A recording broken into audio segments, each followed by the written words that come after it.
नमस्कार दोस्तों, हम यहाँ पे एक वीडियो लेक्चर सीरीज़ तैयार कर रहे हैं। ये वीडियो लेक्चर सीरीज़ आपको स्टेट लेवल और ऑल इंडिया लेवल एग्जामिनेशन जैसे JAM, JEST, NET, GATE, state level, SET और स्लेट एग्जामिनेशन की तैयारी करने के लिए कारगर साबित होगा। इस वीडियो लेक्चर सीरीज़ की मुख्य बात यह है कि यहाँ पे आपको जो डिफरेंट IITs और NITs, जैसे हम NITians बोलते हैं, उनके थ्रू जो पास आउट स्टूडेंट्स रह चुके हैं उनके थ्रू भी आपको लेक्चर सीरीज में वीडियोस मिलेंगे। हम लोग की जो टीचिंग प्रणाली होगी प्रॉब्लम सॉल्विंग अप्रोच रहेगी। इसके थ्रू आपको सब्जेक्ट वाइज किस तरीके से कोई प्रॉब्लम को सॉल्व करते हैं और उसका जो बेसिक अप्रोच है उसी क्वेश्चन बताया जाएगा। हम यहाँ पे पहले मैथमेटिकल फिजिक्स को ले रहे हैं। इसके अंतर्गत आपको पहले तो ओल्ड पेपर्स, क्वेश्चन पेपर्स में जो मैथमेटिक्स बैकग्राउंड के क्वेश्चंस है उसे सॉल्व किया जाएगा और उसके को रिलेटेड क्वेश्चन कौन कौन से संभवतः क्वेश्चन आ सकते हैं एग्जामिनेशन, उसको सॉल्व किया जाएगा, जिसका बेसिक भी उसी क्वेश्चन में बताया जाएगा। अलग से बेसिक थ्योरी की क्लासेस इस पर्टिकुलर वीडियो लेक्चर सीरीज में नहीं मिलेगी। तो इसके अंतर्गत हम शुरू में सबसे पहले क्वेश्चन लेते हैं। IIT जैम 2019 में एक क्वेश्चन आया था, क्वेश्चन 51 था। The function fx is equal to 8x divided by x square plus 9 is continuous everywhere except at A option दिया हुआ था x is equal to 0, B option दिया हुआ था x is equal to plus minus 9, C option दिया था x is equal to plus minus 9i और D option दिया हुआ था x is equal to plus minus 3i। यहाँ पे फंक्शन दिया हुआ है जो कि रैशनल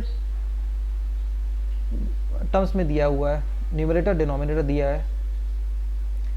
दोस्तों कोई भी फंक्शन, कोई पॉलिनोमियल फंक्शन इटसेल्फ अपने आप पे कंटिन्यूस होता है। अगर हम न्यूमरेटर डिनोमिनेटर अलग अलग काउंट करें, 8x ये एक न्यूमरेटर एक पॉलिनोमियल है जिसका ऑर्डर 1 है, x की पावर 1 है, ठीक है। और कोई भी पॉलिनोमियल फंक्शन अपने आप पे कंटिन्यूस होता है। डिनोमिनेटर में दिया हुआ है एक्स स्क्वायर प्लस 9, यह भी फंक्शन अपने आप पे कंटिन्यूस है। कंटिन्यूसिटी का मतलब ये होता है कि अगर हम कोई ग्राफ प्लॉट करते पेपर के ऊपर तो वो बगैर हाथ उठाए, हैंड उठाए, वो ग्राफ प्लॉट आसानी से हो जाना चाहिए। अगर हमें कहीं ब्रेक मिल रहा है, कहीं उठाना पड़ रहा है हाथ, तो उस जिस पर्टिकुलर पॉइंट में ब्रेक हो रहा है या हाथ उठाना पड़ रहा है वो उसकी डिसकंटिन्यूटी पॉइंट कहलाता है। तो कोई भी फंक्शन हो सकता है किसी पर्टिकुलर रेंज में ब्रेक हो जाए तो उसकी डिसकंटिन्यूटी किस पर्टिकुलर पॉइंट में है, डिसकंटिन्यूटी ये इस 4 ऑप्शन में से कोई एक ऑप्शन है, ये हमें बताना है। तो कोई भी रैशनल फंक्शन डिसकंटिन्यूस कहलाता है जब, या ये बोल सकते कोई फंक्शन डिसकंटिन्यूस कहलाता है जब फंक्शन अनडिफाइंड हो, नॉट डिफाइंड हो। तो कोई भी रैशनल फंक्शन अनडिफाइंड कब होगा? जब उसका डिनोमिनेटर 0 हो, सिंपली फंक्शन की वैल्यू ना मिले, है ना। कोई अगर डिपेंडेंट वैल्यू की, जैसे यहाँ पे x इंडिपेंडेंट और fx डिपेंडेंट, जो x पर डिपेंडेंट है, अगर हम x की विभिन्न वैल्यू पुटअप करें और fx की वैल्यू में मिलती जाती है ना, तो वो कंटिन्यूटी बताएगा, क्योंकि हम x और y के बीच में, x और fx के बीच में ग्राफ प्लॉट कर सकते हैं। x की विभिन्न वैल्यू के लिए हमें fx की कोई ना कोई वैल्यू मिलेगी, लेकिन जिस पर्टिकुलर x की वैल्यू के लिए हमें fx की वैल्यू नहीं मिलती वो उस फंक्शन की डिसकंटिन्यूटी या डिसकंटिन्यूस पॉइंट बताता है।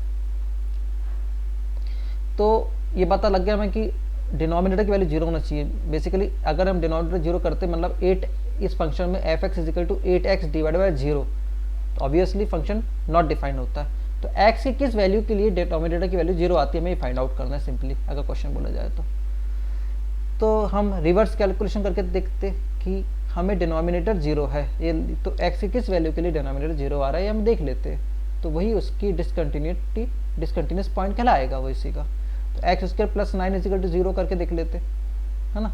तो एक्स स्क्वायर प्लस 3 का स्क्वायर इज इक्वल टू 0 हो जाएगा सिंपली, है ना।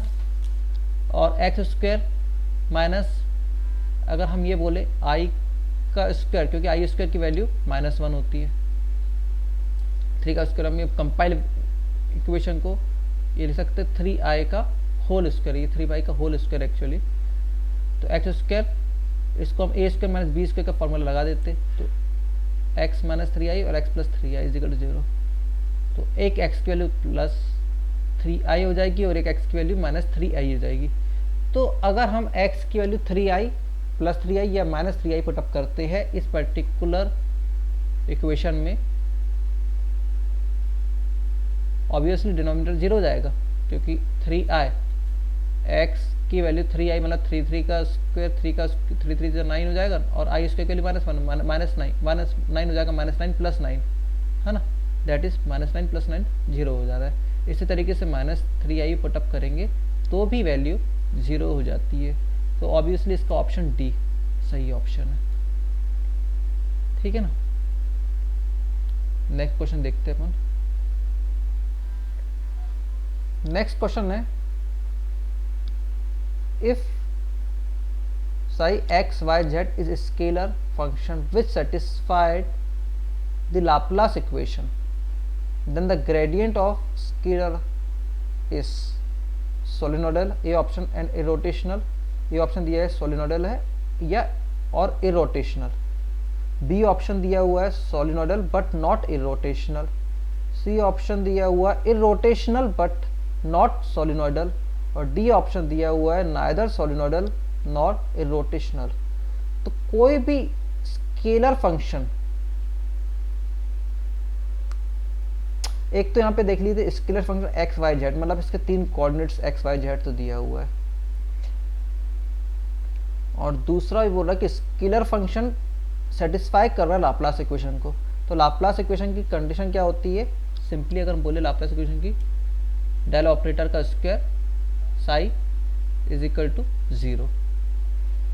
यहाँ पे डेल ऑपरेटर, ये सिंबल डेल ऑपरेटर कहलाता है, और साई स्केलर फंक्शन होता है। स्केलर फंक्शन की एक प्रॉपर्टी होती है कि लेवल सरफेस में सेम पोटेंशियल होता है। जैसे हम अगर एक सिंपली एग्जांपल बोले, स्केलर फंक्शन एक तो ये प्रॉपर्टी है कि उसका लेवल सरफेस में सेम पोटेंशियल होता है, सेम वैल्यू होती है। दूसरा, स्केलर फंक्शन का केवल मैग्नीट्यूड होता है, डायरेक्शन नहीं होती है ना, ये दोनों चीज़ें हमको मालूम है। जैसे हम आग के चारों तरफ बैठे या पूरा राउंड करके बैठे, तो हमें पूरे सरफेस में सेम हीट मिलेगी, इस पर्टिकुलर सेम है ना, सेम हीट मिलेगी। इसका मतलब है कि इस पूरे ये जो सर्कल बना हुआ है, इस पर्टिकुलर सर्कल में सेम वैल्यू आ रही है, हम हीट के किसी तरफ भी बैठे तो पोटेंशियल सेम। लेकिन अगर जैसे ही हम थोड़ा सा ऊपर मूव करते हैं तो हीट का सोर्स कम हो जाएगा, तो इस सरफेस में भी लेकिन सेम पोटेंशियल मिलेगा, तो ये लेवल सरफेस कहलाता है।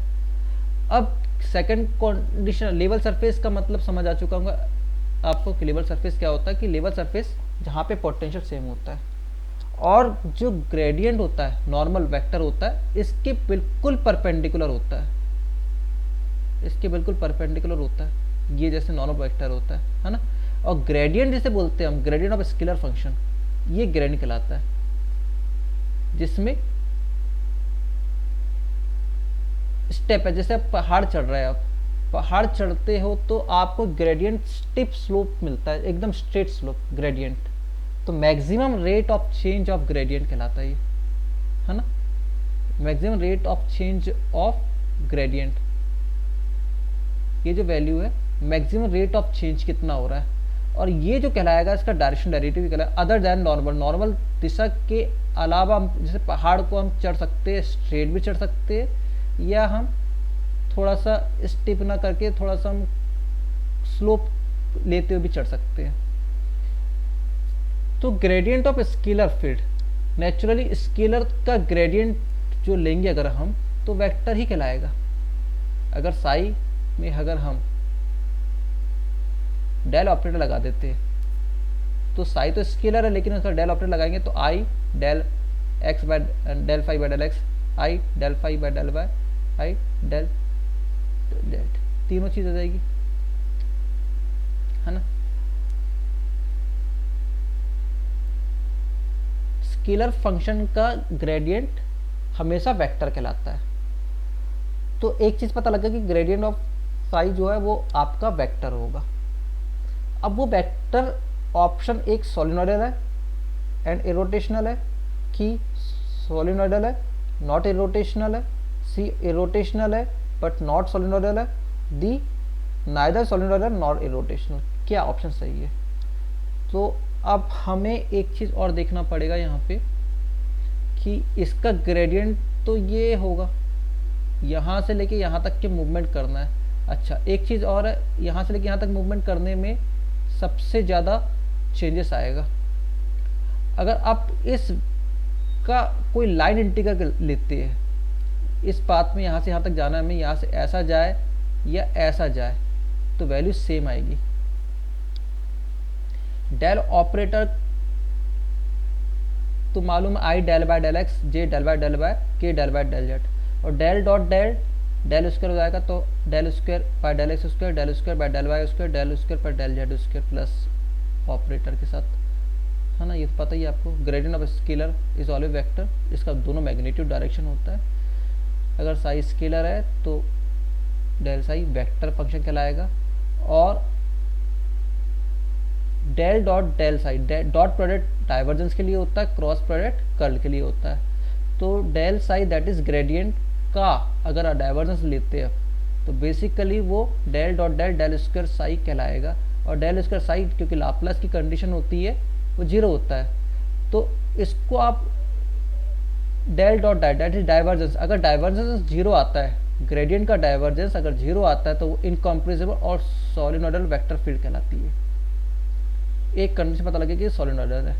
अब हमें को दूसरा देखना इरोटेशनल है क्या नहीं। तो हम ग्रेडियंट साई का उसका क्रॉस प्रोडक्ट करके देखते हैं, तो आई जे के, है ना, del by del x, del by del y, del by del z, और डेल साई की वैल्यू डेल साई, सॉरी ये फाई नहीं साई है, del psi by del x, del psi by del y, del psi by del z. इसको अगर आप solve करते, अगर आई के लिए सॉल्व करेंगे तो ये और ये छूट जाएगा, इसका क्रॉस प्रोडक्ट इसके साथ, इसका क्रॉस प्रोडक्ट इसके साथ, आई के लिए।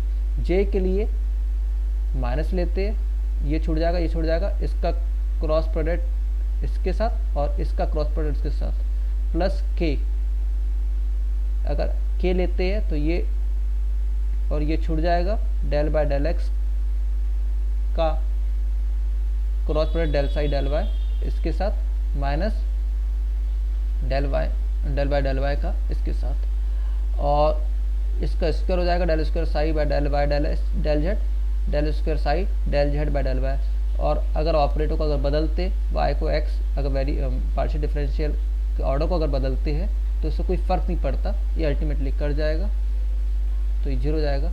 अगर कर्ल जीरो आता तो वो वेक्टर इरोटेशनल कहलाता है, तो इसका नेचुरल ऑप्शन ए ही आएगा। ग्रेडियंट ऑफ स्केलर फिट सोलिनॉइडल और इरोटेशनल कहलाती है।